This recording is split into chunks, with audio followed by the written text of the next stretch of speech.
Bueno, pues vamos a por el cuarto trabajo de Hércules. Repasamos un poco. El primero fue matar al león de Nemea. No solo matar, le tuvo que arrancar la piel. Esto era fundamental y además complicadísimo. Necesitó la ayuda de la diosa Atenea porque no sabía cómo hacerlo. La piel era tan dura que a partir de aquel momento la utilizó como armadura. Siempre la llevaba sobre la cabeza y a las espaldas.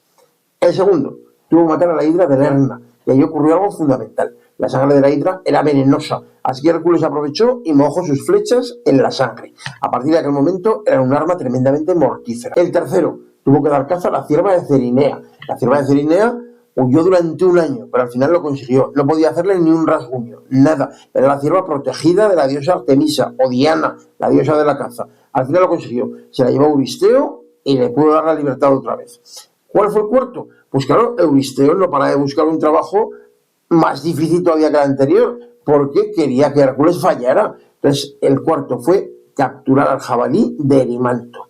Seguimos en el Peloponeso. Erimanto es un monte que está en la parte norte de la península del Peloponeso.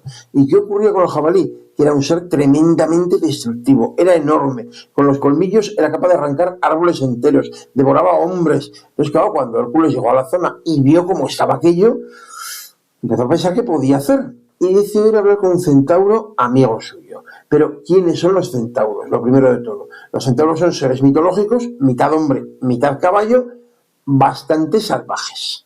¿Qué ocurre? Pues que se suelen representar como símbolo de la barbarie. De hecho, muchas veces aparece la lucha entre hombres y centauros y uno es símbolo de la barbarie y otro de la civilización. El mejor ejemplo, probablemente, es el friso del Partenón. El Partenón de Atenas, un templo extraordinario. Bueno, pues en las metopas del friso, que es lo que estáis viendo en este momento, en uno de los laterales aparece la lucha entre lapitas y centauros. Notad que los centauros vivían en Tesalia, o sea, en la Grecia continental, al norte. Entonces, ¿qué ocurre? Pues que hubo una boda entre el rey de Tesalia, que era Pirito, e Hipodamia. Y bueno, como era medio familia, pues invitaron a los centauros. ¿Qué pasa? Pues que los centauros hizo lo que todo el mundo hubiera esperado que hicieran. O sea, coger una borrachera descomunal y salió su parte más salvaje. Entonces, los lapitas tuvieron que enfrentarse a ellos, porque estaban intentando secuestrar mujeres, todo tipo de cosas.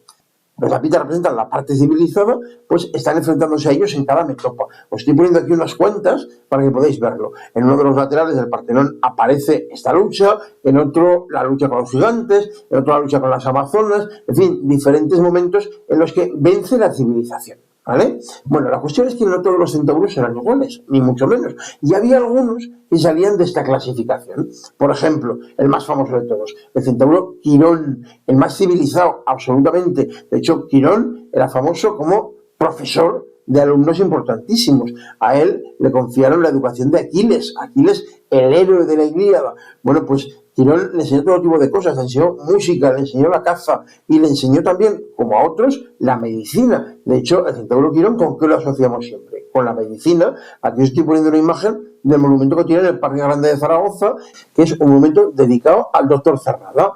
Entonces, claro, un médico. Con lo cual, Quirón, pues es algo que todo el mundo entendía, era perfectamente normal. ¿Por qué se llaman Quirón las clínicas Quirón? Pues por la misma razón. Además de Quirón, había otro centauro que era Folo, que también era amigo de los hombres. Y Hércules fue a hablar con él, porque después de la boda de Pirito e Hipodamia y de los follones que habían tenido, pues se habían trasladado a esta zona del Peloponeso. Con lo cual, él conocía un poco la situación con el jabalí.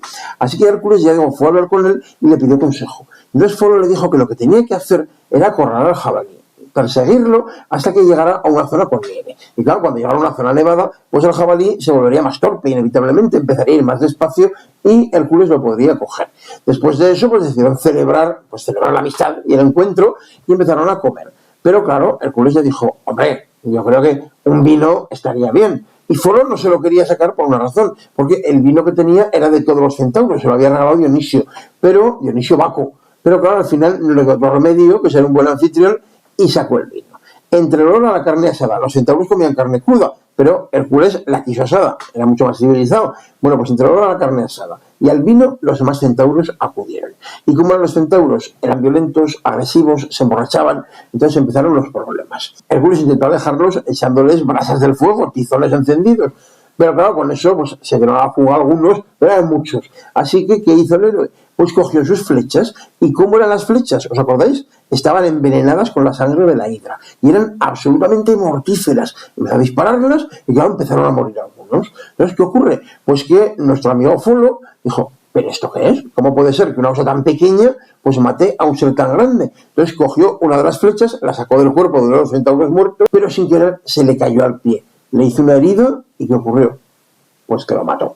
Al ver aquello, Hércules se quedó desesperado. Se echó a llorar encima del cadáver de su amigo y lo único que pudo hacer, pues para vengarlo de alguna manera, fue poner en práctica el plan.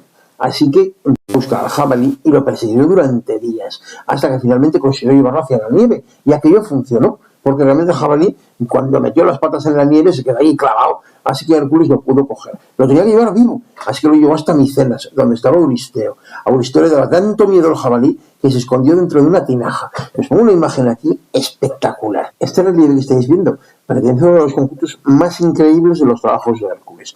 Estaban en una villa cerca de Toulouse, Siragán se llama la villa. Es espectacular el conjunto de esculturas que se ha encontrado allí. Solo se puede comparar en Francia con la colección del Museo del Louvre, no con otra.